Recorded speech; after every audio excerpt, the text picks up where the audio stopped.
ነው አለን ጥያቄ አለሽ? እንዴት ናችሁ? ለውሱ ጥያቄ ነበረኝ። አይ ሰላም ነው። እንዴት ነሽ? አለሁልህ። ሰላም ነው አለን አልሐምዱሊላህ። እሺ ጥያቄሽ ምንድነው? ውዙ ነብዩ መሐመድ ነብይ የሆነው በስንት ዓመቱ ነው? በ40 ዓመታቸው። ከ40 ዓመታቸው በፊት ምን እያመለኩ ነበረ? አላህን ስረጃና አላህን እንዴት አወቁት? ቁርአን የተላከው ነብይ ከሆነ በኋላ ነው የወረደላቸው። ከዛ በፊት እንዴት አላህን አወቁት? ጣዖት ነው የሚያመልኩት ነው። የቱ ጋር ነው ጣዖት ነው የሚያመልኩት የሚለው? አይ ነብዩ መሐመድ ሳይሆን ሌሎቹ እዛ የነበሩት ቃል ነብይ ከመሆኑ በፊት የነበሩት ህብረተሰብ ጣዖት እንደሚያመልኩ ነው። አይደል? እንደሱ ሰዎች በዚህ አካባቢ ያሉ ጣዖት የሚያመልኩ ሰዎች ነበሩ። ነብዩ ሰለላሁ ዐለይሂ ወሰለም ግን እንደዚህ አልነበሩም። ማስረጃ እናሳየሽ። አላህን ሲገዙ እንደነበር ነብይ ከመሆናቸው በፊት ራሱ። እሺ አሳየኝ። وقال الصلاة كان يتحنث في غار حراء. حراء تركته أي يتعبد لله. الله يجزيه. እሺ ትልቁ ላይ አድሚዎች አታለቁኝ። እሺ የሰማችሁ ማንኛውም ሰው እዚህ የሰማውን መጥቶ መጠየቅ ይችላል። እሺ ኮሜንት ላይ ልጆች አትሳቁባቸው፣ አትናገሯቸው፣ ምን አትበሏቸው። ማንኛውም ክርስቲያን ስለ ነብዩ መሐመድ ሰለላሁ ዐለይሂ ወሰለም የሰማውን ነገር ሁሉ መጥቶ የመጠየቅ መብት አለው። ብቻ ስትናገሩ ክፉ ቃል እንዳትናገሩ ስለ ነብያችን ሰለላሁ ዐለይሂ ወሰለም። በቃ ነብያችሁ መሐመድ እንዲህ የሚል ቃል ሰምተን ነበር፣ የእውነት ነው ወይ ውሸት ነው? ጠይቁ፣ ችግር የለውም፣ ደስ እንላቸው። እሺ ያና እዚህ ጋር ወህወ ምን ይላል? ካለ የተሐነሱ ፊ ጋር ሒራ። ይህ ነቢይ ከመሆናቸው በፊት ስለነበረው ህይወታቸው የሚያወራ ነው። ምን ይላል? ካነ የኽሉ ቢጋር ሒራ፣ በሒራ ዋሻ ገንጠል ብለው ከሰዎች መካከል ይሄዱ ነበር። የሚገርምሽ በአዳም ልኮ ከሚሰሩ ሰዎች ርቀው ለብቻቸው ይሄዱ ነበር። ለምን? በአዳም ልኮ ሸሽተው አንድ ፈጣሪ ለመገዛት ማለት ነው። ያው ፈየተሐነሱ ፊህ አላህን ይገዛሉ። ወሁወ ተዓቡዱ ለያሊ፣ ነቢያችን ሰለላሁ ዐለይሂ ወሰለም ስንቅ ይዘው ሂደው ለበርካታ ሌሊቶች አላህን ሲገዙ ይቆያሉ በዚያ ውስጥ ማለት ነው። እና ጌታቸውን አላህ ሱብሓነሁ ወተዓላን ይገዛሉ። ከዚያ ልክ ስንቃቸው ሲያልቅ ደግሞ ይመለሳሉ። ሌላ ስንቅ ሰንቀው ይመጣሉ። ጌታቸውን አላህ ሱብሓነሁ ወተዓላን ሲገዙ ይቆያሉ ማለት ነው። ይህ ነበር። በዚህ ሁኔታ ላይ ሳሉ ነው መልአኩ ጅብሪል ዓለይሂ ሰላም መጥቶ ከዚያም የእውነት መልአክ መጣላቸው። ከዚያም በኋላ መልእክተኛ መሆናቸውን አበሰራቸው እዚሁ ሐዲሱ ላይ ማለት ነው። እሺ ውዙ እዚህ ጋር ነብዩ መሐመድ ከ40 ዓመት በፊት ክርስትና ነበረ ማለት ነው? ኧረ አይደለም፣ ክርስትና አይደለም። የመካ ሰዎች እምነታቸውን አንዴ ልንገርሽ። አይደለም ኢየሱስ ነብይ ነበረ። ከነብዩ መሐመድ በፊት ነብይ ነበረ ኢየሱስ ክርስቶስ ማለት ነው። እሱ ራሱ ኢየሱስ ክርስትናን መስርቶ አልሄደም እኮ። ክርስትና የሚለው ስም ራሱ የወጣው ከክርስቶስ እርገት በኋላ ነው። ማስረጃ እናሳይሽ። አይ ነበረ። ኢየሱስ ክርስቶስ በመጣ ሰዓት ክርስትና ነበረ? የለም ነበር። ቆይ ላሳይሽ። መጽሐፍ ቅዱስ ላይ ክርስቶስ ካረገ በኋላ ጳውሎስና ባርናባስን ሰዎች ናቸው እናንተ ክርስቲያን ብለው በስድብ መልክ ራሱ ያወጡላቸው። የሐዋርያት ሥራ ምዕራፍ 11 ቁጥር 36 አወጣላት አንድ ጊዜ። ስያሜው ራሱ የመጣው ክርስቶስ ካረገ በኋላ ነው። ይህንማ ማወቅ አለብሽ። ሜሎና የሐዋርያት ሥራ ምዕራፍ 11 ቁጥር 36 ያው ባርናባስም ሳውልን ሊፈልግ መጣ፣ ወደ ጠርጤስ መጣ ይላል። ባገኘውም ጊዜ ወደ አንጾኪያ መጣው። በቤተ ክርስቲያንም 1 ዓመት ብሎ ተሰባሰቡ። ብዙ ስልክ ገብቶብኝ ነው ይቅርታ። እና እዛ ላይ በአንጾኪያ ክርስቲያን ተባሉ ይላል። ከነብዩ መሐመድ በፊት ኢየሱስ ክርስቶስ ነብይ ነበረ። አሁን አንተ እዚህ ጋር አንተ ነብዩ መሐመድ እስልምናን አስጀመረ ካልክ ከዛ በፊት የነበሩ በቤተክርስቲያን እየሄዱ የሚያመልኩት የነበሩት መጽሐፍ ቅዱሳችን ላይ የተጻፈው ሲያመልኩ ቤተክርስቲያን እየሄዱ ዘካርያስ በቤተክርስቲያን ሆኖ መላእክት ተገለጸለት ይላል በእኛ መጽሐፍ ቅዱስ። አንድ ጊዜ ይኸውልሽ አንድ ይሄን እንደሱ የሚል የለም። በቤተክርስቲያን ሆኖ ሳይሆን አሁን እዚህ አለ በቤተ መቅደስ ዕጣን እያጠነ ይላል። ዕጣን እያጠነ መልአኩ ተገለጠለት ይላል። ውዙ ይኸውልሽ እያለ ያለው ምንድን ነው?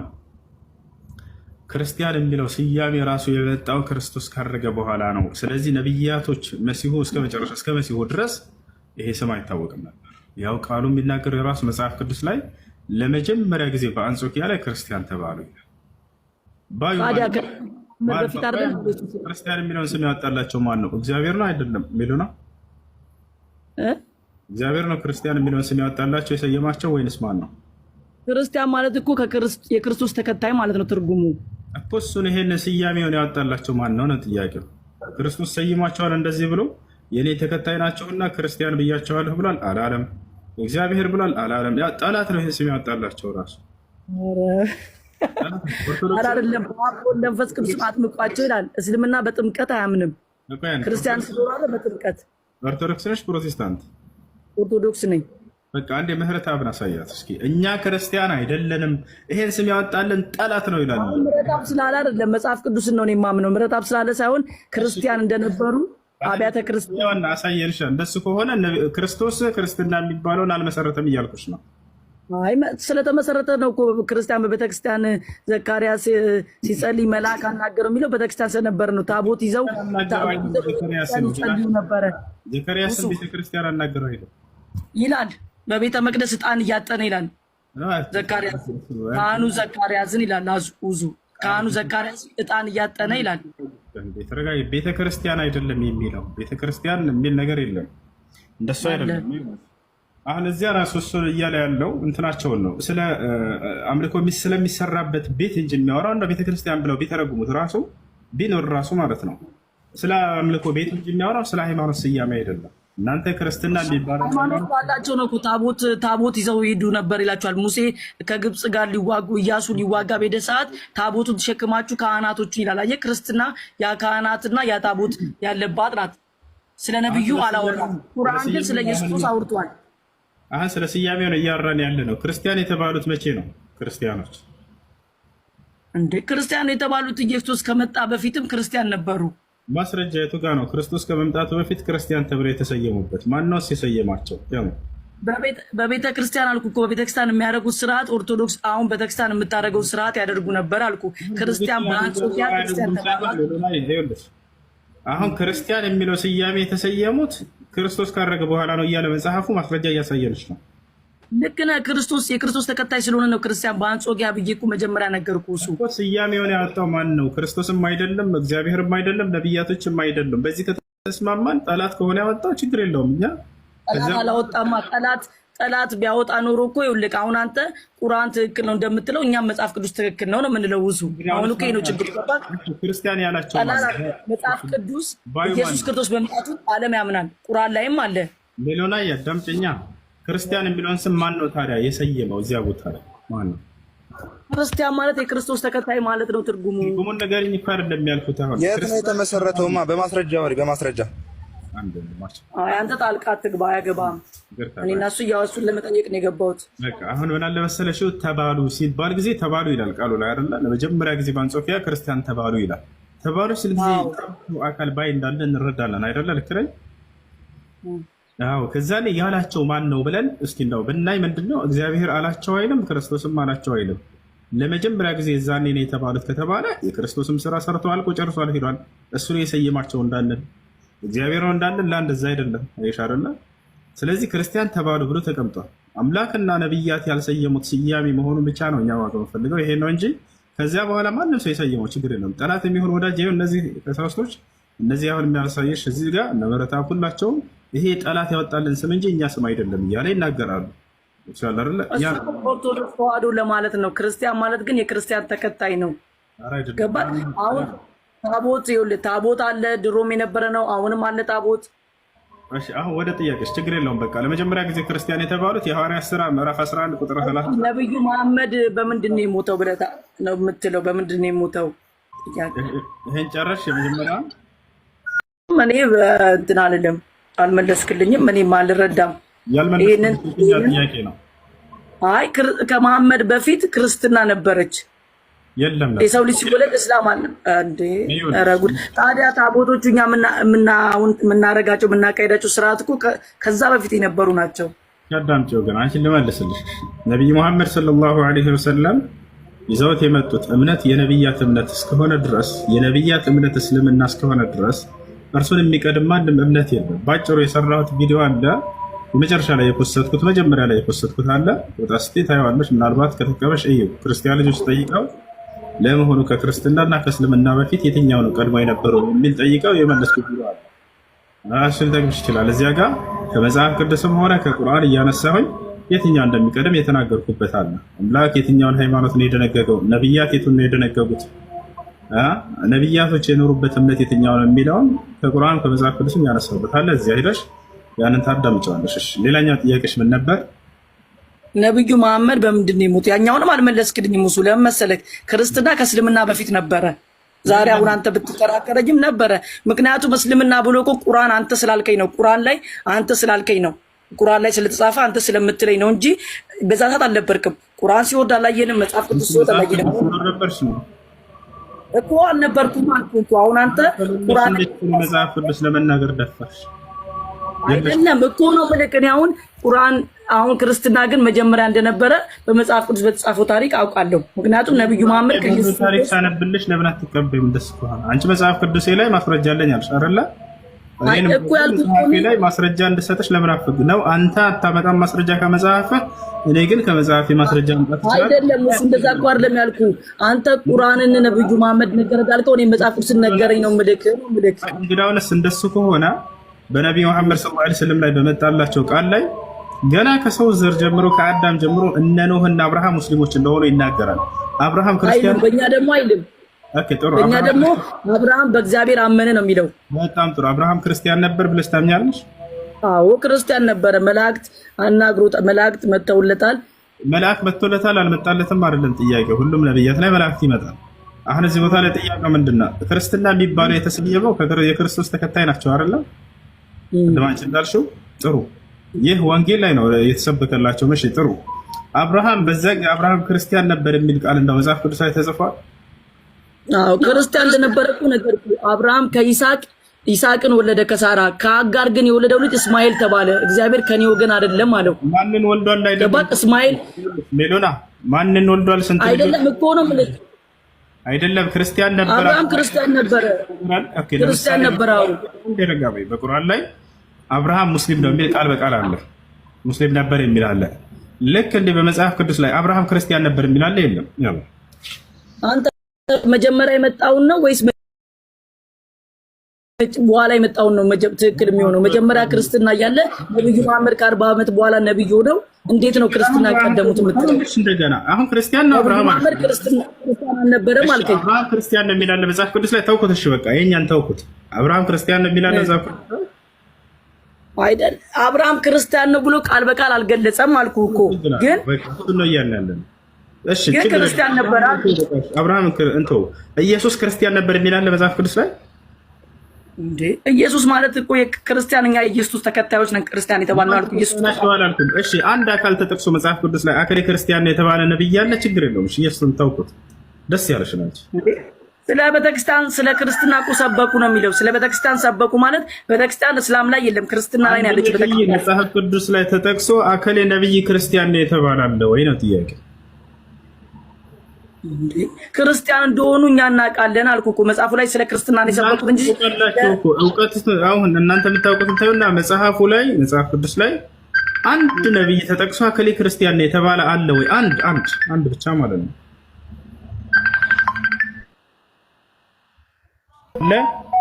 አንተ ክርስቲያን ተብሎ የተገለጸውን ነው የፈለከው እንጂ ክርስቲያን ተብሎ የተገለጹበትን ግን በአንጾኪያ እኮ ማለት እኮ የሐዋርያት ስራ ላይ የተገለጸው እኮ ሐዋርያቶች ናቸው እኮ ክርስቲያን ተባለ። ስለዚህ አንተ ሐዋርያቶች ጻፉትን አትቀበልም። ሰላም ነው? ደህና ነሽ? አማን ነው? ሁሉ ሰላም እንዴት ነህ? አላህ አልሐምዱሊላህ። እሺ ይሰማል ማለት ነው በነገራችን ላይ ትርጉሙ። እሺ ሐዲስ ከአላህ ሱብሓነሁ ወተዓላ ዘንድ ልክ እንደ ቁርአን የተሰጣቸው ነው። እርሳቸው ይህን ሲናገሩ ማስረጃ ምን አሉ? ኡቲቱል ቁርአን ወሚስለሁ መዐሁ፣ ቁርአንን ተሰጠሁኝ ከእርሱም ጋር የእርሱን አምሳያ ተሰጠኋል። በዚህ በሐዲስ ላይ ነቢያችን ሰለላሁ የእሱ አምሳያ ምንድን ነው? ሐዲስ ላይ ከአላህ ሱብሓነሁ ወተዓላ ዘንድ መልእክቱ። እስኪ ማስረጃ ስጠኝ እንደሱ ማለት ነው። የቁርአን አምሳያ ሐዲስ መሰጠቱን የሚያሳይ እንትን ስጠኝ እስኪ። አብሽር አሳይሻለሁ። ሰላት ትልቁ ላይ ሆነ የትኛውን ልክፈት? እሱ ቁጥሩን ቁርአን ወሚስለሁ መዐሁ የሚለውን ሐዲስ አወጣለት። ኦኬ ለፍዙ እንድጻፍበት ራሴ የቁርአን አምሳያ ሐዲስ ተሰጠኝ ነው አለ ያለው እሱ ሁሴን እና እሱ ያ ችግር የለውም። ኧረ ማስረጃ አለ፣ በጣም ብዙ ማስረጃ። ኡቲት አልቁርአን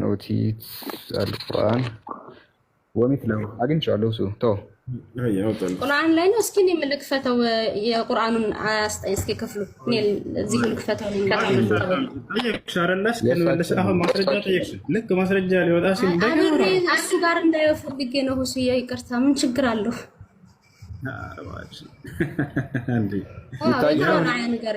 ነቢዩ መሐመድ ሰለላሁ ዐለይሂ ወሰለም ቀስ በይ አንዴ ተረጋጊ። ማስረጃ ጠይቅሻለሁ አይደል? ወጣልሽ። ያው የቁርአን አምሳያ ሐዲስ ማስረጃ እየተነገረ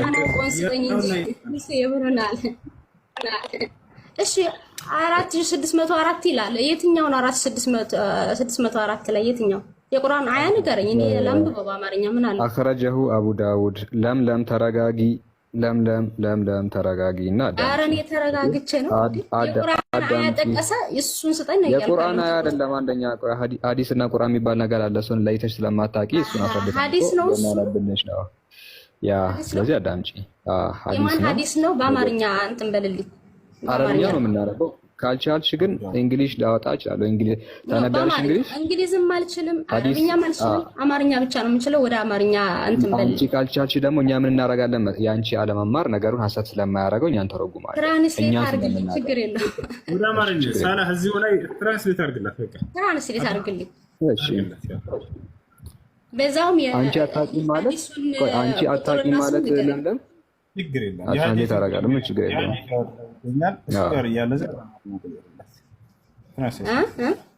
በቃ እንዳልሽው ይሆናል። ችግር የለም። ለምን የሐዲስን ቁጥር ስሙን ይሰጥሻል። ያው እዚህ ጋር ቁጥሩ የሚታይ ከሆነ ምንድን ነው የሚለው መሰለሽ? ለአንብብ ወይስ ታነቢያለሽ?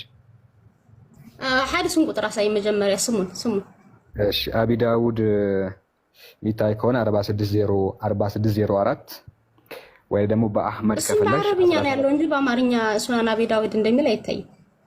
አخرجه አቡ ዳውድ አይደለም። ችግር የለውም። እሱ እኮ አረብኛ ነው። አረብኛ ደግሞ አላነብም ብያለሁ። እኮ አንቺ ካላነበብሽ የነገርኩሽ እኮ ነው። አخرجه አቡ ዳውድ አልኩሽ። ልክ ላይኛይቱን እንደተረጎምካትኝ በአማርኛ ታችኛዋንም ሱናን አቢ ዳውድ እንደሚል ተርጉም። አቡ ዳውድ እንደሚል ከሌ ተርጉምላት። እሱ ይሄው እንደዚህ ነክቼ እንደዚህ ሳደርገው ኦኬ አቡ ዳውድ እንደሚል ማስረጃ። ይሄ ምንድን ነው የሚለው? እሺ አሳይኝ። ላሳይሽ አልክ እንጂ ቀረሽ። አቡ ዳውድ ይሄ ምንድን ነው የሚለው? ላይ ያለውን እስከምን ምንድን ነው የሚለው? እንደዛ። እሺ ከዛ በኋላ ይሄ ደግሞ አህመድ ነው የሚለው። እሺ ይሄ አህመድ ነው የሚለው። እኛ ስለምናውቅ ችግር የለውም፣ አትጨነቅ። አንተ ታውቃለህ፣ እኔ ስለማላውቀው እንጂ እና አህመድ ይላል። ከወደ ሐሳቡ ደግሞ እንሂደው። ኦኬ ሙሉ ሐሳቡን እንትን ተርጉምልኝና አማርኛውን ነው። ችግር የለውም። አንዴ ወጣብኝ፣ እስኪመለስ እንጠብቀዋለን። እሺ ማሱአቱል ሐዲስ። እሺ ትራንስሌት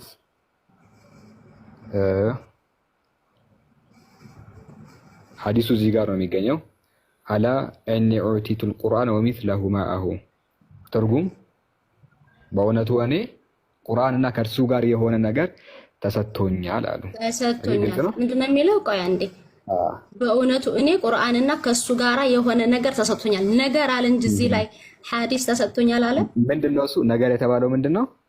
እሱ አንተ ንገረኝ። አልተናገረም። እንግዲህ ነብዩ መሐመድ ነገር ብሎ እንትን አለው እንጂ ሐዲስ ብሎ አልጠቀሰውም አይደል? ችግር የለም። ነብዩ ሰለላሁ ዐለይሂ ወሰለም ሌላ ቦታ ላይ ይሄንን ነው አስመልክተው ምን አሉ? ተረክቱ እዚህ ላይ አለ ብለህ ነበር። እዚህ ላይ ነገር አለ እንጂ ሐዲስ አላለንም አይደል እኮ። ከእርሱ ጋር ተሰጠኝ እያሉ ነብዩ ሰለላሁ ዐለይሂ ወሰለም ስለ ሐዲስ እየተናገሩ ነው። የሆነ ነገር ነው ያለው እኮ። ታዲያ ሁሲ ይቅርታ በጣም እንጂ ሐዲስ አላለንም እዚህ አይደል? ታዲያ አንተ ሐዲስ የምትለው አንተ ከየት አመጣሃት? እኔ አይደለሁም የምለው ራሳቸው ረሱል ናቸው ልልሽ እኮ ነው። እኔ አይደለሁም። ይሄው እዚህ ላይ እኮ ታዲያ የሆነ ነገር አብሮ ተሰጠኛል እንጂ ሐዲስ ተሰጠኛ አላለም። ከቁርአን ጋር ምን እንደተሰጣቸው ሌላ ቦታ ላይ ሐዲስ ብለው የጠቀሱበትን ልሰጥሽ ነው ቃል በቃል። እዚህ ላይ አለ ብለህ አምጥተህ ነበር። የለም እሺ፣ የለም ብለህ እንለፈው። አለ እኮ ተረጋጊ አንዴ። ከቁርአን ጋር ተሰጠው፣ ከቁርአን ጋር የሆነ ነገር አለ እንጂ ሐዲስ አላለም እኮ። ታዲያ ሁሴ ይቅርታ አድርግልኝ። ችግር የለውም። እሺ ማብራሪያው ላይ አለው እንጂ አለው ብለህ አምጥተኸኝ የለም ሲሆን ለምን ችግር የለውም ትላለህ? ትሰጪኛለሽ? አንድ ደቂቃ ላውራ ጊዜ ስጭኝ። አንድ ሌላ ጋርም እየሄድክ ነው። እሺ የሐዲሱን ቁጥር እዚህ ላይ የምጥቀስልኝና አሳየኝ አሁን። እሺ አመሰግናለሁ ጊዜ ስለሰጠሽኝ። አሁን አዳምጪ። ነቢ ሰለላሁ ዐለይሂ ወሰለም እዚህ ቦታ ላይ ምን አሉ? ኦቲቱል ቁርአን ወሚስለሁ መዐሁ አሉ። ቁርአንን ተሰጠሁኝ ከእርሱ ጋር የእርሱን አምሳያ አሉ። ያ የእርሱ አምሳያ ከእሱ ጋር የሆነ ነገር ተሰጠኛል እንጂ የእሱን አምሳያ ማለለም። አሁን አምሳያ የምትለውንም አሁንም ያንተ ጭማሪ ናት። አንዴ ትልቁ ላይ አድርግ፣ አንዴ ትልቁ ላይ አድርግ። እኔ መሆን አልችልም። እንትና ያደርግ አረብኛ እንዳንል ይኸው አማርኛ አድርጎት አይደለም። ችግር የለውም። አረባክ አንቺ ሰው ይሻላል። ያው ሐዲስን ላውጣላችሁ። እሺ ያው አውጣልህ። እሺ ችግር የለውም። አብሽሪ አሁን ይታይሻል አይደል? ያው ይታየኛል። ችግር የለውም። እንትን በለው ፈስረው ወደ አማርኛ ሁሴን። ችግር የለውም። እዚሁ ያለ የትምሳሌ እዚሁ ያለ ወደ አረብኛ ቀይር፣ ወደ አማርኛ ቀይር። እዚች እንግባ። ያው ትራንስሌት ያነው ሐዲስ ነው ወይስ ሌላ ነው? ሁሴን ያው ሐዲስ ነው። ምን ይላል? አንብቤ ያነው ሱናን አቢ ዳዊድ ላይ ያለው ቅድም ያሳየኝ። እዚህ ወደ አማርኛ ገብቼ ቀይርኩልሽ። አንብቤ ምን ይላል? እስኪ አሳየን። ቁጥሩን አሳየኝ። የቅድሙ ያው እሺ፣ ችግር የለውም። ታችን ነውራች። ያው ሱናን አቢ ዳውድ እስኪ አይታይም እንትን ነው። ያው አቡ ዳውድ ዘግበውታል 4604። እሺ ወደ ታች አድርገው። እሺ ያው ምንድነው የሚለው? እኔ ቁርአንና ከሱ ጋር የሚመሳሰል ነገር ተሰጥቶኛል። አንድ ይኸው አሁንም ሳላህ ካመጣው ምንም የተለየ ነገር የለም። እኔ ቁርአን እና ከሱ ጋር የሚመሳሰል ነገር ሰጥቶኛል አለ። ያን የሚመሳሰል ነገር ያለው ሐዲስ ነው የሚላል። አንዴ ተረጋጊ። የሚመሳሰል የሚል የለም ብለሽ ነበር አይደል? ቅድም እንዳትዋሺ። ቅድም ካስነበበኝ ላይ የለም እሱን የሚመስል ነገር አለ እንጂ የሚመሳሰል አላሳየም። አሁንም ሳላህ ይመለስና እንደ ቅድማ ያሳየን ከፈለገ። ቆየ የሚመሳሰል የለም አሳይ ብለሽ ነበር አይደል? አዎ ቅድም ስላላነበብነው ነው ያላነበብነው። ከየት አንተቻለን ማለት ያርቀታ ተጠቅሷል። ገብቶሻል አይደል? ስለዚህ ያንተ ትርጉምና የሱ ትርጉም ይለያያል ማለት ነው። እሺ መልካም። እንደዛ ተረጋጊ፣ ቀስ በይ። ተለያይቶ አይደለም። አሁን እዚህ ቦታ ላይ የመጀመሪያ ጥያቄሽ ምንድነው? ሐዋ ተጠቅሳለች ወይ ነው? አዎ ሐዋ ተጠቅሳለች። ሐዋ እንደተጠቀሰች ማስረጃ ላሳይሽ ወይ ደስ አላሳይሽ? ቁርአን ላይ ነበር ያልኩህ እኮ ሐዋ ቁርአን ላይ የአደም ሚስት ሐዋ ለመሆኗ ማስረጃ ስጠኝ ነበር ያልኩህ። ሳላህ ምን አለ? ሐዋ የአደም ሚስት ለመሆኗ ቁርአን ላይ ግዴታ መጠቀስ የለበትም፣ ወይም ደግሞ ቁርአን የእሷን ስም ሊነግረን አይደለም የገሌ ስም እያለ ሊጠቅስ አይደለም አለኝ። ታዲያ ከየት አንጥታችሁ ነው ይህንን ያላችሁት ብዬ ስለው በሐዲስ ተነግሮናል። ምክንያቱም ማለት ሐዲስም ልክ እንደ ቁርአን ነው ብሎ ነው የነገረን። ልክ በቁርአን እንደሚነግረው ለነቢያችሁ መሐመድ በሐዲስም ይነግራል ብሎ ነው የነገረኝ። ስለዚህ እኔ ደግሞ ምንድነው ያልኩትኝ? ቁርአን ከሰማይ ወረደ እንጂ ሐዲስ ቆይ አስጨርሰኝ አንድ ጊዜ ሁሴ አንተ ልክ አስጨርሽ እንደምትል ቁርአን ከሰማይ ወረደ የተባለው ቁርአን እንጂ ሐዲስ ወረደ አይልም። ሐዲስ ማለት ምን ማለት ነው ብዬ ጠይቄ ነበር። እሺ ይሁን አልኩኝ። ስለዚህ በሐዲስ ላይ የተነገረውንም ደግሞ ሐዲስ ልክ እንደ ቁርአን የተሰጠ ነገር ነው ብሎ ስላለኝ ይህንን ማስረጃ መጣችሁ። ምንድን የሚል ሐዲስ ልክ የቁርአን ምሳሌ ሆኖ የተሰጠው ነው የሚል አሳይኝ ስልህ የለም። ልክ እንደ ቁርአን ነገር ተሰጠኝ አለ እንጂ ሐዲስ ተሰጠኝ አይልም። ስለዚህ ሐዲስ ተሰጠኝ የሚለው ወይም ደግሞ የእሱ አምሳያ ነው የሚለውን ከየት አመጣችሁት የሚል ነው ጥያቄ።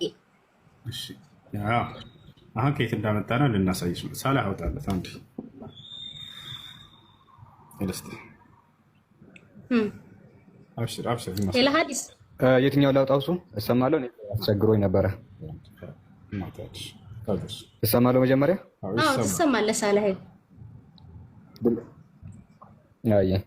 ምን ላይ ነበር? ሐዲስ ልትሰጠኝ ነው ሁሴ? በፈጣሪና አውራን ድርስ ሐዲስ ምን አለው መጠየቅ? ሁሴ ምን ሆነሃል? ምን ችግር አለው ብጠይቅ? እንዴ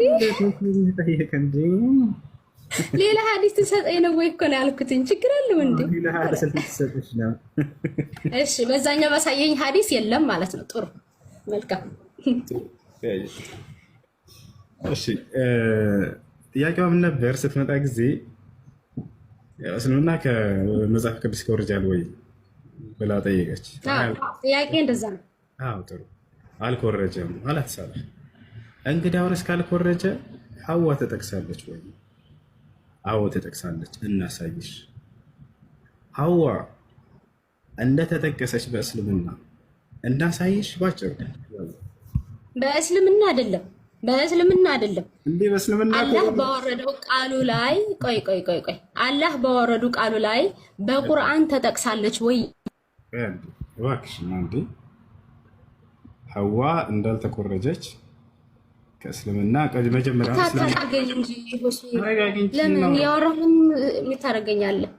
አወራሁ እኮ አሁን እኮ መጀመሪያ ምንድን ነው ያልኩት? ቆይ እኔ የተናገርኩትን ነገር ለምን ትቆርጠዋለህ?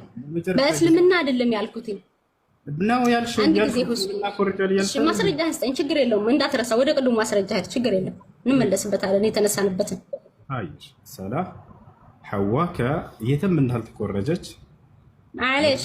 እሺ ችግር የለውም ወደዛ እንመጣበታለን። ወደ ማስረጃው ሂድልኝ ሁሴ፣ ችግር የለውም አሳየኝ እኮ ልናሳይሽ ነው። ቀስ ብለሽ አንዴ ተረጋ። ችግር የለውም እኔ ቀስ ብዬ ይሄ ረጋ ብዬ ነው። ችግር የለውም አሳየኝ። ትልቁ ላይ ሆንሳለ በዛውም የአደም ሚስት ሐዋ መሆኗን የሚያሳየውን የሐዲስ ቁጥር አሳየኝ። አይሽ አሳይ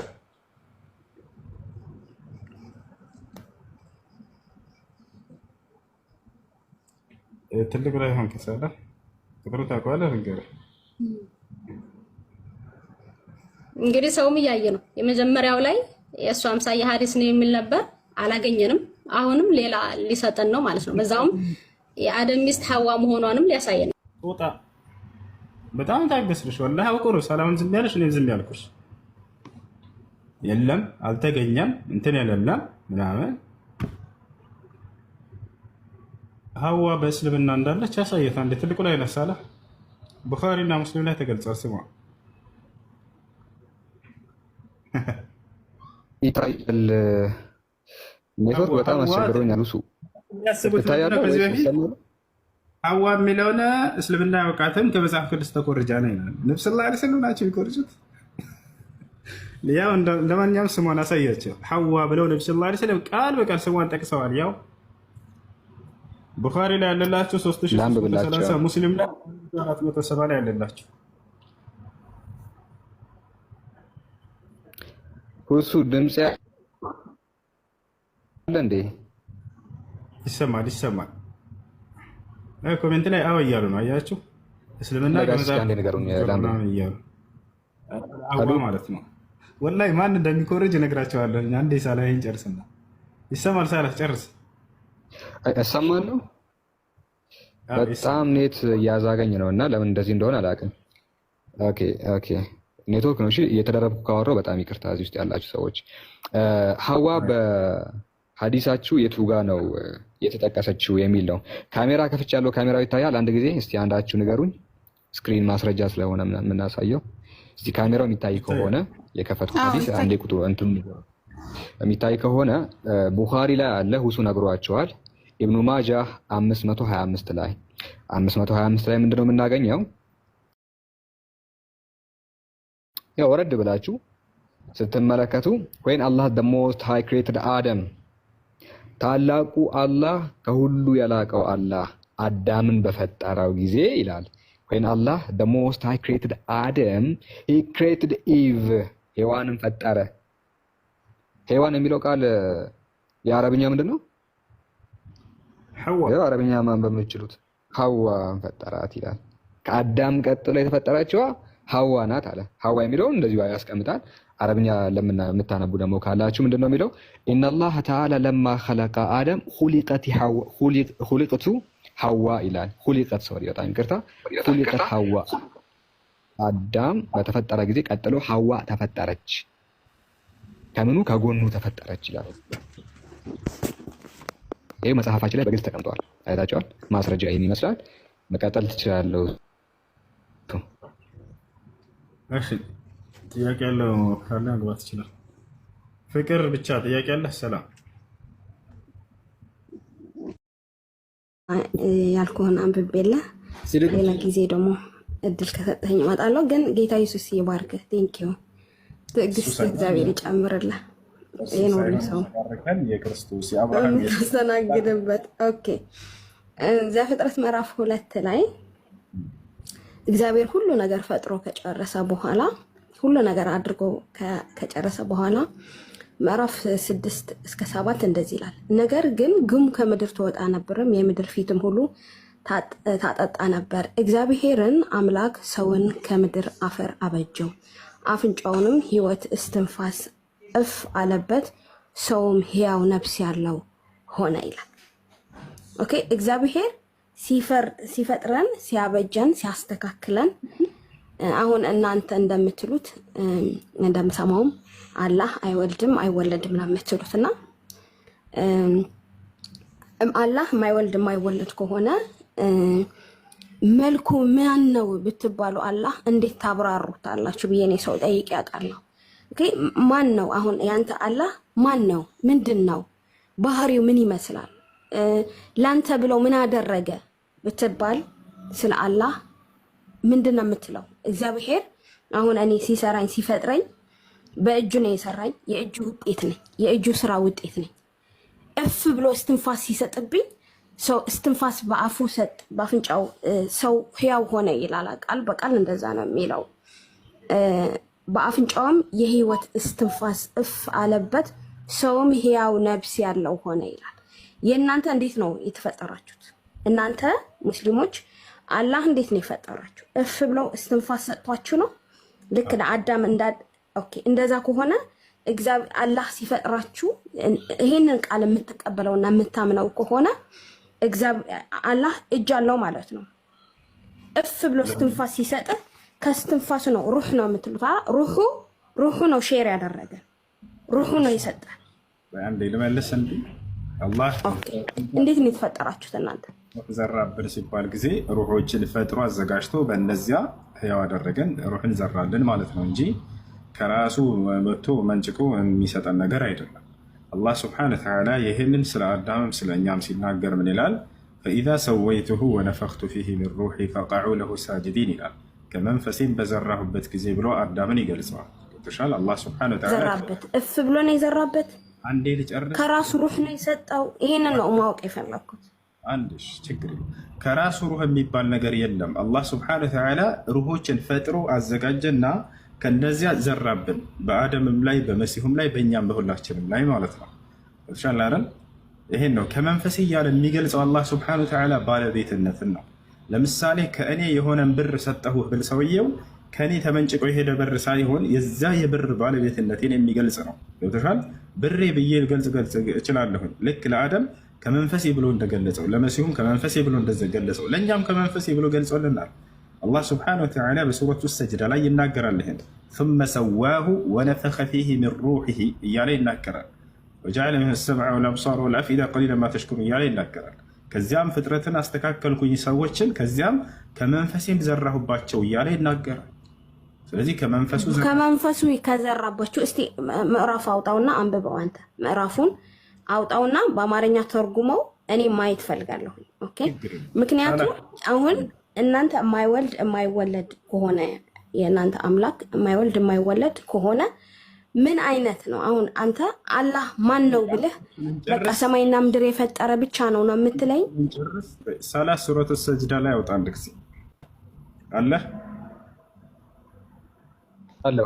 አሁን ስለ አላህ አሁን አምላክሽ ማን ነው ብለህ እኔ ሰው ቢጠይቀኝ አምላክ ደግ ነው ቸር ነው ምናምን ብዬ እናገራለሁ። የምናገረው ኢየሱስ ሲያደርገው በምድር ላይ ያየሁትን ነው። አብሽር ሁሉም እናሳይሻል። ኦኬ አሁን አንተ አዳም እንደተፈጠረ አሳየኝ። ሩህ ዝም ብሎ ነው የሰጠው? እፍ ብሎ ነው የሰጠው? እሱ አሳየኝና ማንበብ ፈልጋለሁ። ያው እና ይህ ለምሳሌ የአዳም ነው። ፈኢዛ ሰወይቱሁ ወነፈኽቱ ፍጥረቱንም ባስተካከልኩና በውስጡ ከመንፈሴ በነፋሁበት ወይንም በዘራሁበት ጊዜ ይላል። እፍ ባልኩበት ጊዜ ማለት ነው በነፋሁበት ጊዜ የሚለው። ስለዚህ አላህ ከመንፈሱ ነፋበት የሚል አለ። ልክ እንዲሁ ደግሞ ሱረቱ ሰጅዳ ላይ ያወጣላቸው ያውና ያው ሱረቱ ሰጅዳ ላይ ፍጥረቱንም ባስተካከልኩና ከመንፈሴ በነፋሁበት ጊዜ ነው። ሱረቱ ሰጅዳ ላይ ልክ እንዲሁ ይናገራል። ፈኢዛ ሰወይቱሁ ወነፈኽቱ ፊሂ ሚን ሩሒ ፈቅዑ ለሁ ሳጅዲን ይላል። ይህ ሱረቱል ሂጅር ላይ የሚገኘው ነው። ሱረቱ ሳድ ላይ ልክ እንዲሁ አለ። ሱራ ሳድ ላይ ፍጥረቱንም ባስተካከልኩና ከመንፈሴ በነፋሁበት ጊዜ ይላል። ሱረቱ ሰጅዳም ላይ ያወጣላቸው ሰጅዳ ውረድ ወደታች ውረድ እስር አካባቢ ሩም ሉቅማን ያውና ሰጅዳን ተጫነው። ትንሽ ወረድ አድርገው ወደ ላይ ከፍ አድርገው ወደ ታች እንደሱ መጀመሪያው አካባቢ ላይ ያሳያል። አሁን ትንሽ ወረድ ثم سواه ونفخ فيه من روحه የሚለው ወረድ አድርገው እሱ ላይ ከዚያም ቅርጹን አስተካከለው በእርሱም ውስጥ ከመንፈሱ ነፋበት ነፍስ ዘራበት ይላል። ያው ለእናንተም ጆሮዎችን አይኖችንም ልቦችንም አደረገላቸው። በጣም ጥቂትም ብቻ ግን ታመሰግናላችኋል። ፍጥረታችንን ሁሉ አስተካክሎ ነፍስን የዘራብን አምላክ አላህ ሱብሓነሁ ወተዓላ እንደሆነ ስለ አዳምም ስለ መሲሁም ስለኛም ስለሁላችን ነው የሚለው። ከመንፈሱ ነፋበት እሱን አንብበው። ከመንፈሱ ነፋበት ያ ከዚያም እኔ እምቢ ስላለኝ ነው አማርኛው ዳውንሎድ ሳደርገው አረበኛ ዳውንሎድ አድርጎልኝ ነው። ከመንፈሱ ነፋበት ሰው መንፈስ አለው ማለት ነው። በአፍንጫው ነው እፍ ያለበት ዋላ በምንድን ነው? ባለቤትነትን ለመግለጽ ነው። እሺ እዚህ ቦታ ላይ እንጂ አላህ መንፈስ አለው ማለት አይደለም። ነፍስ መዝራትን ነው። አምላክ አላህ ሱብሓነሁ ወተዓላ ነፍሶችን ፈጠረና እነርሱን ዘራባቸው በሰዎች ላይ። እነዚህ መንፈሶች አሁን አሉ ወይ? አዎ የሰው ልጆች መንፈስ ከዓለም ፍጻሜ ድረስ ሰዎች ይፈጠራሉ አይደል? አሁን ሰዎች እየተፈጠሩ ነው። መንፈሳቸው የት ነው የሚገኘው ከተባለ በአንደኛው ሰማይ ላይ ይገኛሉ። ተፈጥረው እዚያ ተቀምጠዋል። የሁላችንም ነፍሶች ልክ እናቶቻችን የአራት ወር ጽንስ ላይ በሚደርሱ ጊዜ አላህ ራሱን የቻለ መልአክን አዘጋጅቷል፣ ወክሏል። ያ መልአክ ምን ያደርጋል? ከአንደኛው ሰማይ እያመላለሰ በእናቶቻችን ማህፀን ላይ ዘርቶ ይሄዳል። ገብቶሻል አይደለ? ያ ነው አላህ ሳይሆን መላእክቶች ናቸው ይሄን ነገር የሚያደርጉትና የሚዘሩት። እርሱ ይልካቸዋል። ልክ ለመሲሁ ለምሳሌ መልአኩ ገብርኤል ተላከ፣ መንፈስን ዘርቶ በማርያም ላይ ይሄዳል። ልክ እንዲሁም በሌሎቻችንም ላይ እነዚህ መላእክቶች ከአንደኛው ሰማይ እያመላለሱ በእናቶቻችን ማህፀን ዘርተው እንዲሄዱ አላህ ሱብሓነሁ ወተዓላ አዘጋጅቷቸዋል፣ አዞቸዋል። ይህን ይደረጋል። አዳምን አሁን የጠየቁህን አዳምን ሲፈጥረው አሁን ያሳየህን ቃል ነው መንፈሱ ነፋበት የሚለው። ኦኬ በምንድን ነው የነፋበት?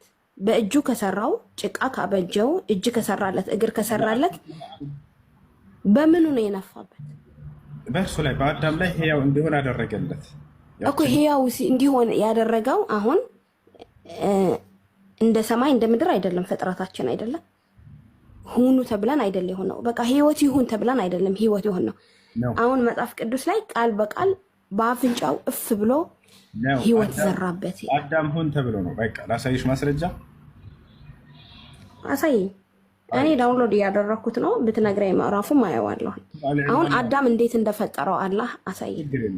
خلقه من تراب ثم قال له كن فيكون የሚለውን አውጣለታለሁ። ኩን በሚል ያው አላህ ዘንድ የዒሳ ምሳሌ ልክ እንደ አዳም ቢጤ ነው ካለ በኋላ ያው አዳም እንዴት እንደሰራው ሲናገር ከአፈር ፈጠረው፣ ከዚያም ለእርሱ ሰው ሁን አለው፣ ሆነም ይላል።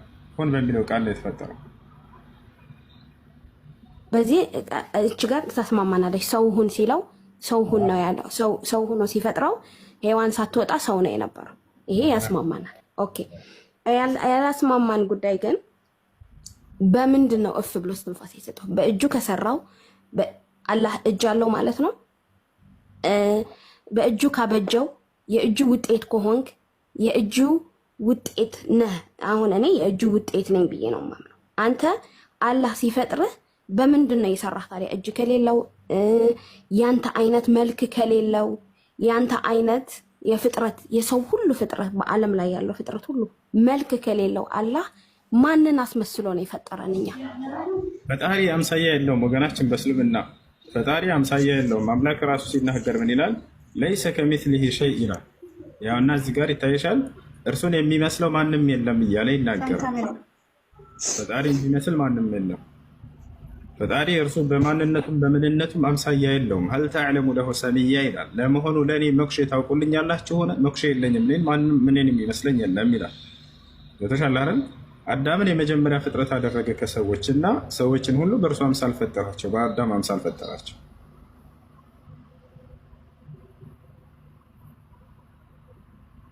አለሽ ማለት ነው። ያ ማለት መጀመሪያ እርሳቸው ከተነሱ በኋላ የሰው ዘር ሁሉ ከስራቸው ይነሳል እንደገና። ስለዚህ የመጀመሪያው ትንሣኤ እኔ ነኝ ብለውም ተናግረዋል። የመጀመሪያው ገነት የሚገባውም እኔ ነኝ ብለው ተናግረዋል። አነ አወሉ መን የድኹሉ ልጀና የውም ልቅያማ። የትንሣኤ ቀን ሰዎች ከተነሱ በኋላ መጀመሪያ ገነት የሚገባው እኔ ነኝ ብለዋል። የገነትን በር የማስከፍተው እኔ እንጂ ሌላ ማንም አይደለም ብለው ተናግረዋል። አቲ ኢላ ባብል ጀነት የውም ልቅያመት አሁን አንተ እያብራራህ ያለው ገና መሐመድ እንደሚነሳ ነው። አሁን እኛ መጽሐፍ ቅዱስ ላይ ኢየሱስ በሶስተኛ ቀን እንደተነሳ እና ደግሞ የትንሣኤ የመጀመሪያ በኩራት እንደሆነ መጽሐፍ ቅዱስ ይናገራል። እናንተ ጋር የተነሳ አለ ወይ? መሐመድ ተነስቷል ወይ ከሞተ ነው? እና መሐመድ ላይ ስትጸልዩ ሆነ መሐመድ ከሞተ ሰው መሐመድ ላይ ጸሎታችሁ ላይ አንድ ላይ ሲሰገድ መሐመድ ብዙ ጊዜ ይጠራል እሰማለሁኝ። ኦኬ። እና መሐመድ ካልተነሳ ማን ነው ከሙስሊም የመጀመሪያ የተነሳ ሰው? እና እሱ ነው እንድትነግረኝ የፈለኩት እንጂ ስለ 5 ስም እንዳለው መጨረሻ ላይ እንደሚነሳ መቃብር ምናምን እና እሱ አይደለም። እኔ ታርጌት የፈለኩት የመጀመሪያ የተነሳ ከእናንተ ማን ነው? ትንሣኤ ማለት ከሞት መነሳት ማለት ነው አይደለ? ስለዚህ እኮ ነው ሳወራ የነበረው። እሱም የሆነው ግን የውመል ቂያማ ነው፣ የትንሣኤ ቀን ነው። ያ ማለት ዓለም ከተፈጸመች በኋላ ነው ሰዎች የሚነሱት ነው በእስልምና ያለው አስተምህሮ። ኢየሱስ ተነስቷል አልተነሳም፣ ስለሱ ልናወራ ነው። ችግር የለውም። እሺ፣ እሱን ከሆነ ኢየሱስ ክርስቶስ መነሳቱን የዘገቡልሽ ሐዋርያቶች ናቸው አይደለ? አዎ፣ መጽሐፍ ቅዱስ ይናገራል። አሁን እኔ እነሳለሁ ብዬ ስናገር ተነስቶ እኔ ተነስቻለሁ ኢየሱስን በምድር ላይ እየተመላለሰ ያለ እሞታለሁ እነሳለሁ ሲላቸው ነበረ። ኢየሱስ ክርስቶስ መነሳቱን ከጻፉልሽ ሐዋርያቶች ኢየሱስ ክርስቶስ ሲነሳ ያየ አንድ ሐዋርያ ስጭኝ መጽሐፍ ቅዱስ ያው አዩት እኮ ነው ያረጋው። ኢየሱስ በሶስተኛ ቀን ሲነሳ ኢየሱስ ክርስቶስ ሲነሳ ያየ አንድ ሐዋርያ ስጭኝ። ተነስቷል መቃብሩ ላይ ባዶ እንደነበር ማርያም አለች፣ ጴጥሮስ አለ። ኢየሱስ ክርስቶስ በመቃብሩ ትንሣኤ ሲያደርግ ያየ ሲነሳ ያየ አንድ ሐዋርያ አለ ወይ? አለ። ማርያም አለች፣ መግደላዊት ማርያም። ኢየሱስ ክርስቶስ ልብበይ ከመቃብሩ ሲነሳ ስለ ትንሣኤ ነው እያወራን ያለ ነው። ሲነሳ ትንሣኤ ሲያደርግ ያየ ሐዋርያ አለ? ተነስቶም አዩት እኮ ተነስቶ እኮ 40 ቀን 40 ሌሊት ከነሱ ጋር ቆይቷል። ኢየሱስ ክርስቶስ ሲነሳ ትንሣኤ ሲያደርግ ያየ ሐዋርያ አለ ወይ? መቃብሩ ላይ ቁጭ ብሎ ሲጠብቁ አልነበረም? እነሳለሁ ብሏቸው ተነስተዋል። ኢየሱስ ክርስቶስ ሲነሳ ያየ አንድ ሐዋርያ አለ ወይ? ተነስቶ አይቷቸዋል። ጉድ በየኩም ተነስቶ ምን ብሎ ሲነሳ ትንሣኤ ስለ ትንሣኤ ነው እያወራን ያለው። ሲነሳ ትንሣኤ ሲያደርግ ያየ አለ አንድ ሐዋርያ? ተነስቶ ማርያም መቃብር ጋር ስትሄድ ተነስቶ ነበረ። ኢየሱስ ተነስቶ ነው የጠበቃቸው። ሲነሳ ያየ የለም። ማርያም ብለሽ አነሳሽ። ማርያም ምንድን ነው ያለችው? ሲነሳ ይህ ብላ መቃብር ላይ ስትሄድ የለም አጣችሁና ከዛ እራሱ ተገለጠላት። መጽሐፍ ቅዱስ ላይ ሲነሳ ላይ ተነስቶ እኮ ነው ያገኛት። ተነስቶ ነው ያወራት። የማይበሰብስ አሁን እኛ መጽሐፍ ቅዱስ ላይ ስትነሳ የማይበሰብስ ስጋ ይዘህ ነው የምትነሳው። ኢየሱስ ክርስቶስ ስጋ የሚበሰብስ ስጋ ነው። አምላኩ ነው። አምላኩ ባያስነሳ ይበሰብስ ነበር። ማስረጃ ላሳይሽ። አሳይ። የማይበሰብስ ስጋ ይዞ ነው የተነሳው። ኢየሱስ ክርስቶስ አምላኩ ባያስነሳው በስብሶ የሚቀር ስጋ ነበር የያዘው። ላሳይሽ። መነሳቱን ትቀበላለህ ማለት ነው። አሁን ስለዛ እርሱንማ ጭራሽ እንደሌለ እኮ አመንሽልኝ። ሲነሳ ያየው ማንም የለም አልሽ ሐዋርያ። አሁን ደግሞ ስጋው የኢየሱስ ክርስቶስ ስጋ የሚበሰብስ ስጋ ነው። አምላኩ ባያስነሳው ኖሮ ማለት ነው። እንደ መጽሐፍ ቅዱስ ነው ማውራሽ። ገብቶሻል አይደለ? የነቢዩ ሙሐመድ ሰለላሁ ዐለይሂ ወሰለም ስጋ ግን የሚበሰብስ ስጋ አይደለም። እሱ በማስረጃ ሳይሻለሁ ሐዲስ ላይ ነቢያችን ሰለላሁ ዐለይሂ ወሰለም ሙሐመድ ሞቷል አልክ እኮ። ኢየሱስ ክርስቶስ ሞቷል እኮ አምላክ ነው እያልሽ ጭራሽ ሞቷል ተነስቷል እያልኩ ነው። መሐመድ እነሳለሁ አላለም ወይም ተነስቻለሁ አላላችሁም? ለእናንተ አይደለም እነሳለሁ ብለዋል። አትቀላቅይ እንጂ አንድ ርዕስ ካነሳሽ በዚያ ነገር ላይ ጨርስ። አሁን ስለ ስጋ መበስበስ ጀመርን አይደለም? ያኛውን መነሳቱን ሲነሳ ያየው ሐዋርያ አለ ወይ? የለም። መግደላዊት ማርያም ሲነሳ አይታለች ወይ? አላየችም። እሱን ጨረስን። አሁን ምንድነው? ስለ ስጋ መበስበስ ነው። ስለ ስጋ መበስበስ ስናወራ ጊዜ የኢየሱስ ክርስቶስ ስጋ አምላኩ ባያስነሳው ኑሮ የስጋው ዕጣ ፈንታ ምን ይሆን ነበር ብለን ስናይ ጊዜ በስብሶ የሚቀር ስጋ ነበር። በማስረጃ ላሳይሽ ነው። የነቢዩ ሙሐመድ ሰለላሁ ዐለይሂ ወሰለም ስጋስ የሚበሰብስ ነው ወይ ብለን ስናይ ደግሞ አይበሰብስም። ማስረጃ ላሳይሽ ነው። ሐዲስ ላይ ነቢያችን ሰለላሁ ዐለይሂ ወሰለም ሲናገሩ ምን አሉ? ኢነላህ ሐረመ ዐለል አርድ አን ተእኩለ አጅሳደል አንቢያ አሉ። አላህ በምድር ላይ እርም አድርጎባታል የነቢያትን ስጋ እንዳትበላ ምድር። ስለዚህ ስጋቸው አይበሰብስም። ይህንን አውጥቻ ሳይሻለሁ። የክርስቶስ ስጋ ግን እንደ መጽሐፍ ቅዱስ እንደሚለው አምላኩ ባያስነሳው ኖሮ በስብሶ የሚቀር ስጋ ነበር። እሱን ላሳይሽ።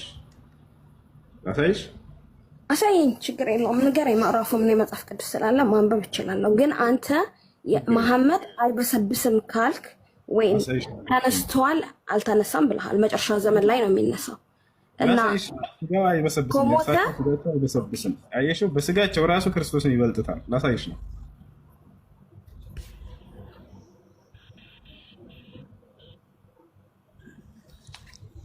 እሳቸው ፍጡር አልነበሩም ማለት ነው። መሐመድ ፍጡር አልነበረም። እንደኔ እንዳንተ ሰው አልነበረ። አለመበስበስ የአምላክነት ባህሪ አይደለም። ስጋቸው አይበሰብስም ስንል ፍጡር አይደለም እያልን አይደለም። አብሽሪ እና እንደ ሰው ከሆነ ኦኬ የሐዋርያት ሥራ ምዕራፍ 13 ቁጥር 34 ነው። አንብቢ።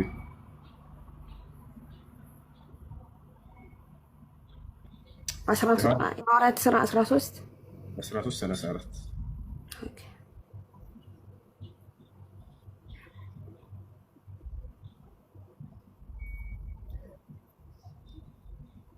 ምን ይላል? ያወጣሁት ነው። ታከስ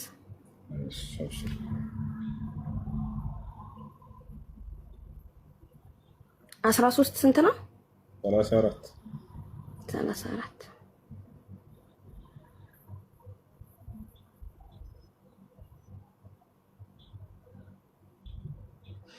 ኦኬ ከ33 ጀምሮ አነባዋለሁ። ይህም ተስፋ እግዚአብሔር በሁለተኛው መዝሙር ደግሞ አንተ ልጄ ነህ እኔ ዛሬ ወለድኩ ተብሎ አንተ ልጄ ነህ እኔ ዛሬ ወለድኩ ተብሎ እንደተጻፈ ኢየሱስም አስነስቶት ለእኛ ለልጆቹም ፈጽሞልናል። እንደገናም ወደ መበስበስ እንዳይመለስ ከሙታን አስነሳው። እንዲህ የታመነውን የዳዊት ቅዱስ ተስፋ እሰጣቸዋለሁ ብለዋልና ዳግምን በሌላ ተስፋ ቅዱሳን መበስበስን ያይ ዘንድ አትሰጠውም ይላል። እንደገና ወደ መበስበስ እንዳይመለስ አስነሳው። ማንን? ኢየሱስ ክርስቶስን። ማን ያስነሳው? እግዚአብሔር አምላኩ አስነሳው። ወደ መበስበስ እንዳይመለስ። ባያስነሳው በስብሶ የሚቀር ስጋ ነበር። አሁን ነቢዩ ሙሐመድ ሰለላሁ ዐለይሂ ወሰለም ስጋቸው የማይበሰብስ እንደሆነ ደግሞ ነው ሌላ ሳይሽ አሳይ። የማይበሰብስ ሲፈጠሩ ጀምሮ ነው የማይበሰብሰው። በአማርኛ ብታደርገው ጥሩ ነው። አረበኛ ችግር የለውም። እሺ ወደ አማርኛ ጎግል በትክክል ከተረጎመ አሳይሻለሁ። ነቢዩ ሙሐመድ ሰለላሁ ዐለይሂ ወሰለም ምን ይላሉ? ኢነላሃ ሐረመ ዐለል አርዲ አን ተእኩለ አጅሳደል አንቢያ ይላሉ። ይሄንን ወደ አማርኛ ቀይሬ ላሳይሽ፣ ችግር የለውም። በትክክል ከተረጎመው እንመልከት።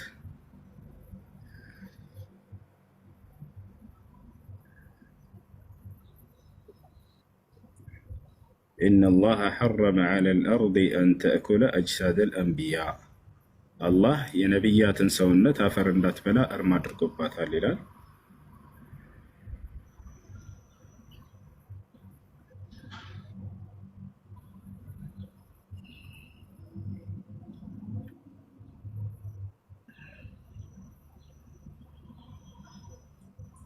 እሺ አንዴ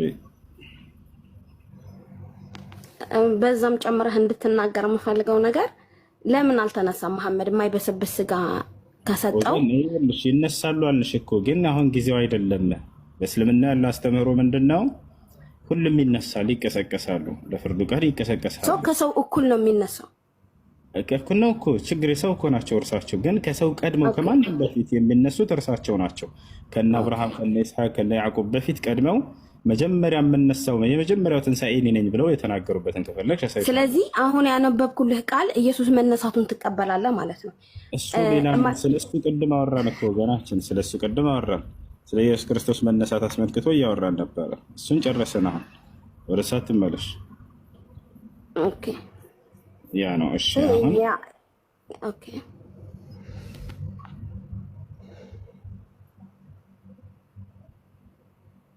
ያው እና አማርኛው መጽሐፍ ቅዱስ ላይ አማርኛው እንግዲህ አላህ የሚለውን እግዚአብሔር ብሎ ነው የሚተረጉመው። ያው ተመልከች ጎግል ማለት ነው። እግዚአብሔር በምድር የነብያትን ስጋ እንዳትበላ ከልክሏታል ይላል። አይሽው። ስለዚህ አምላክ አላህ Subhanahu Wa Ta'ala በምድር ላይ መሐመድ ብቻ አይደለም ነብይ የነበረው፣ ሌላውም ተርጉም አልኩኝ እኮ ሌላውም ትራንዚት ነብያቶችን ስጋ አትበላም ምድር። እንደ እስልምና ነብያትን አምላክ አክብሯቸዋል። ስለዚህ አብርሃም አልተበላም ማለት ነው። ሁሉም ነብያት ስጋቸው አይበላም እንደ እስልምና። ታዲያ ከሌሎቹ ነቢያት በምን ይለያል መሐመድ? እኔ አብርሃም ካልተበላ የሙሴ ካልተበላ ሌሎች እግዚአብሔርን ያገለግሉ ነቢያትን ስጋቸው ካልተበላ ምድርን እንዳትበላ ከከለከለ የመሐመድን ብቻ የከለከለው ነገር አይደለም ማለት ነው። ሁላቸው ነብያት እንደኛ አስተምህሮ የነብያትን ሰውነት አፈር አትበላም። ይሄ የመለኮትነት መገለጫ አይደለም። ሰው ከሌሎቹም እኩል ነው ማለት ነው። መሐመድ ከአብርሃምም ብላችሁ የምትቀበሉት ከይስሐቅም ብትቀበሉት መሐመድ የተለየ ነገር የለውም ማለት ነው። ለእናንተ የተለየ የመጨረሻ ነብይ ነው እንደምትሉት የተለየ ነገር የለውም።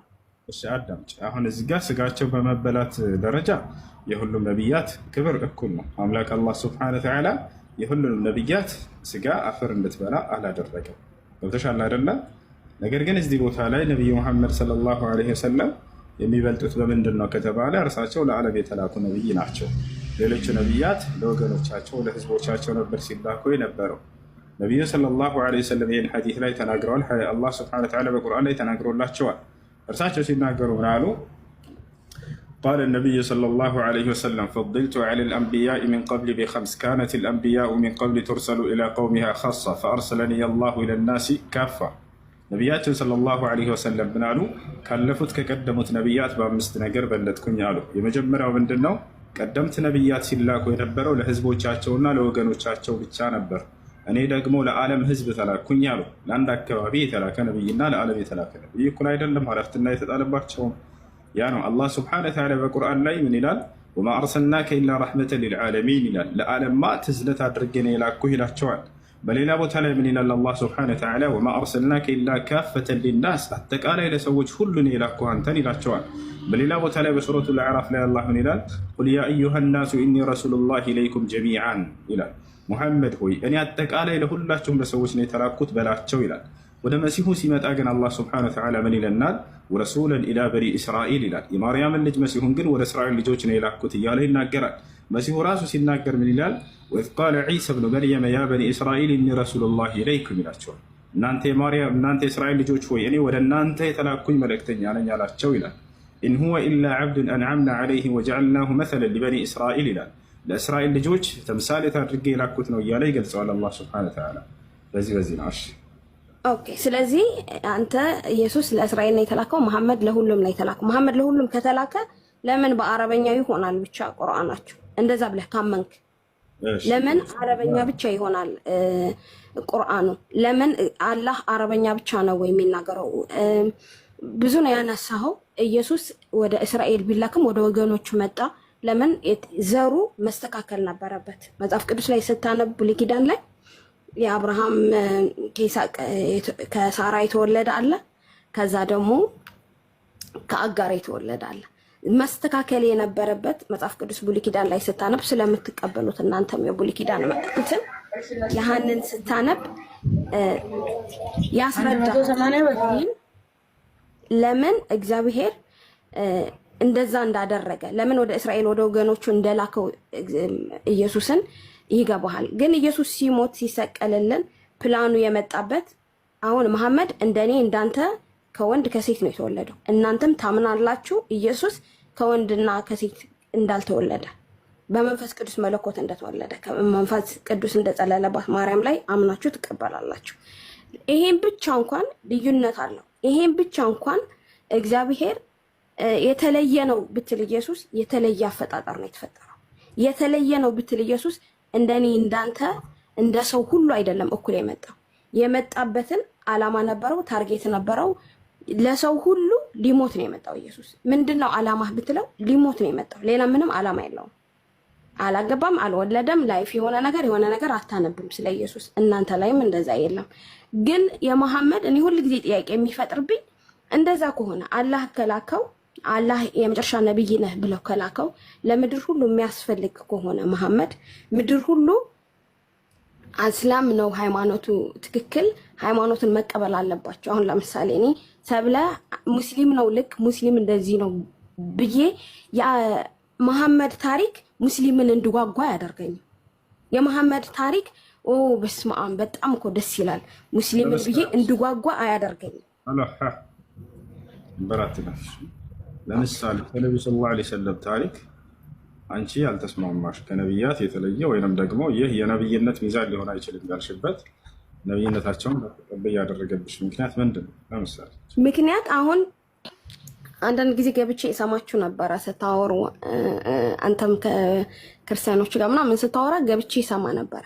የምታየውም ብዙ ጊዜ ለዛም ሻት ስክሪን አድርጌ ያስቀምጨዋለሁ አንዳንዶቹ ሲነሳ የነበረውና አሁን ታሪኩ መሐመድ እንደዚህ ተአምራት አደረገ ወይን መሐመድ እንደዚህ አሁን ኢየሱስ እናንተ የምታምኑበት ለተራበ ሲያበላ አይነ ስውር ሲያበራ ምናምን ታያለ፣ ለሰዎች መልካም ነገር ሲያደርግ የመሐመድ ታሪክ ደጋግመህ ስትሰማና ደጋግመህ ከክርስቲያኖች ጋር ከእናንተ ጋር ሰው ሲጨቃጨቅ የምታየው አይሻ በእንደዚህ አመቷ አገባ፣ ሌላ ሚስት እንደዚህ አግባዋለ፣ ሌላ የሆነ ነገር ከእንደዚህ ያለፈ ነገር እኔ አሁን መሐመድ እንደዚህ እኮ ነው አሁን አብርሃም እንደዚህ ነው ብትል አብርሃም ልጁን ሊሰዋለት ለእግዚአብሔር ሄደ ብለህ ስለ አብርሃም ብዙ ታወራለህ፣ ስለ ሙሴ ብዙ ታወራለህ።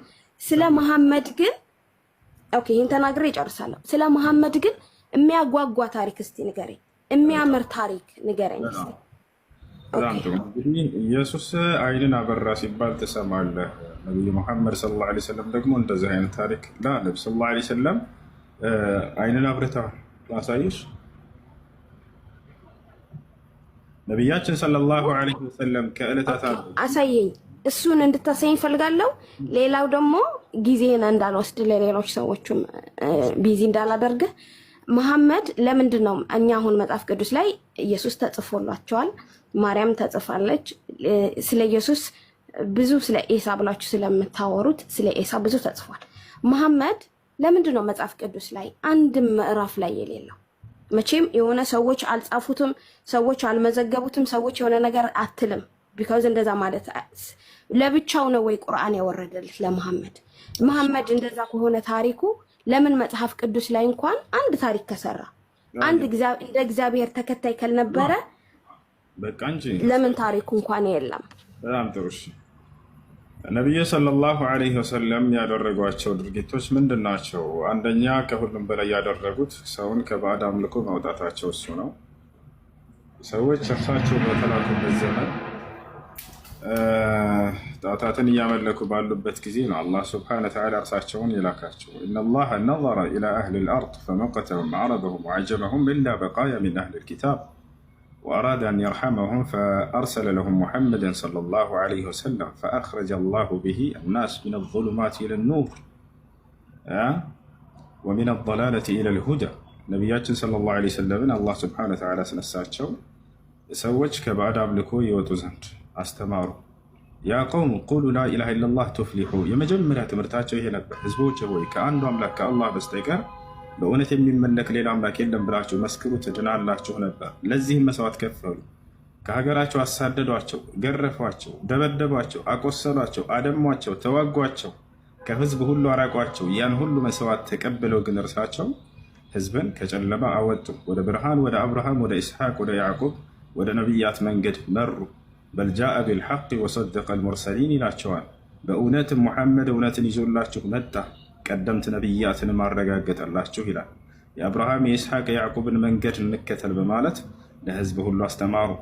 በነብያት ስም ከነብያት መካከል አንዱን ነብይ መሲሁን እያስመለኩ ያሉ ህዝቦችንም ወደ እውነት ጠሯቸው።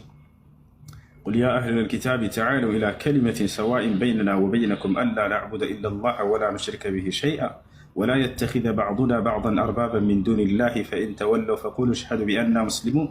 እናንተ አይሁድና ክርስቲያኖች ሆይ ሁላችንም አንድ ወደምታደርገን ወደ ሆነችዋ ንግግር ኑ ብለው ጥሪ ያደረጉ። እርሱም አንድና ብቸኛ የሆነውን አምላክና ጌታ እርሱን በብቸኝነት እናምልከው፣ አምላክ አንድም ሶስትም ነው አትበሉ ብለው አስተማሩ። ወላ ተቁሉ ሰላሳ ኢንተሁ ኸይረን ለኩም፣ ከዚህ ንግግር ተቆጠቡ። ኢነማ አላሁ ኢላሁን ዋሂድ፣ አምላክ አንድና ብቸኛ ነው እርሱን በብቸኝነት አምልኩ ብለው ጠሯቸው። ገብታችኋል? ያ ነው አንዱ አምላክ ብቻ ይበቃናል አሉ። ያ አንድ አምላክ መለኮት ብቻ ነው ብለው አስተማሩን። በመለኮትነቱ ላይ ሰውነት የለበትም ብለው አስተማሩ። አምላክም ሰውም ነው ብለው አምላክን በፍጹም አይገለጽም። ያ አንድ አምላክ ዘላለማዊ ህያው ነው ብለው አስተማሩ። በህያውነቱ ላይ ሞትነት የለበትም። አምላክ ስለኔ ሞተ አትበሉ አሉ። ወተወከል ዐለል ሐይ አለዚ ላ የሙት ወሰቢሕ ቢሐምዲህ ወከፋ ቢሂ ቢዙኑቢ ዒባዲህ ኸቢራ፣ በፍጹም በማይሞተው በሆነው በአምላካችሁ በአላህ ላይ ተመኩ እያሉ አስተማሩ። ታችኋል። ያ ነው ከዚህ ያደረገ ብትል ወንድሜ ይሄንን አደረገ ብትል መሐመድ አብርሃምም ይስሐቅም ምናምን እሺ፣ አንደኛ የመጀመሪያው ይሄ ነው፣ ሰውን ከባዕድ አምልኮ ማውጣት የሚለው ነው። እሱ ነው ትልቁ ስራቸው። ሁለተኛ ለመሆኑ ነቢዩ ሙሐመድ ሰለላሁ ዐለይሂ ወሰለም ተአምራትን አድርገዋል ወይ? ቅድም ልታነሳ እንደሞከረችው ኢየሱስ ክርስቶስ አይንን አብርቷል አለችን። ነቢ ሰለላሁ ዐለይሂ ወሰለም በርካታ አይኖችን አብርተዋል። ማየት የተሳናቸው ሰዎች ለምሳሌ ያክል ከዕለታት አንድ ቀን ነቢያችን ሰለላሁ ዐለይሂ ወሰለም ትንቢትን ተናገሩ። በህዝቦቻቸው መካከል ቆመው ሳሉ ገደን ሰኡዕጢ ራያ ሊረጁሊን ዩሒቡ ላህ ወረሱለህ ወዩሒቡሁ ላሁ ወረሱሉህ ወየፍተሑ ላሁ ዐላ የደይህ አሉ። ነገ እንግዲህ ኸይበር ላይ የሚገኙ አይሁዲዎች ነቢዩ ሙሐመድ ሰለላሁ ዐለይሂ ወሰለምን እንዋጋለን ብለው አወጁ። በዚህ ጊዜ ነቢያችን ሰለላሁ ዐለይሂ ወሰለም ምን አሉ? ነገ ለአንድ ሰው ባንዲራን እሰጣለሁኝ አሉ። ነገ ሲሉ ትንቢትን እየተናገሩ ነው። ወደፊት ስለሚሆን ነገር ነው። ነቢይ ትንቢትን ይናገራል፣ ተአምራትን ይሰራል አይደል? ይህ አሁን የምነግራችሁ ሁለቱ አንድ ትንቢት አንድ ተአምር ሊሰሩ ነው። ነቢያችን ሰለላሁ ዐለይሂ ወሰለም ነገ ለአንድ ሰው ባንዲራን እሰጣለሁኝ አሉ። በሚደረገውም ጦርነት ላይ ድልን ትነሳላችሁ በዚያ ሰው አማካኝነት አሉ። ያ ሰው አላህንና መልእክተኛውን ይወዳል፣ አላህና መልእክተኛውን ይወዱታል ብለው ተናገሩ። ገብታችኋል አይደል? ወየፍተሑ ላሁ ዐላ የደይህ፣ ይሄ ነው ትንቢቱ። በዚህ ሰው እጅ ባንዲራን በሚሰጠው ሰው እጅ ድልን ትነሳላችሁ የነገው ጦርነት ላይ አሉ።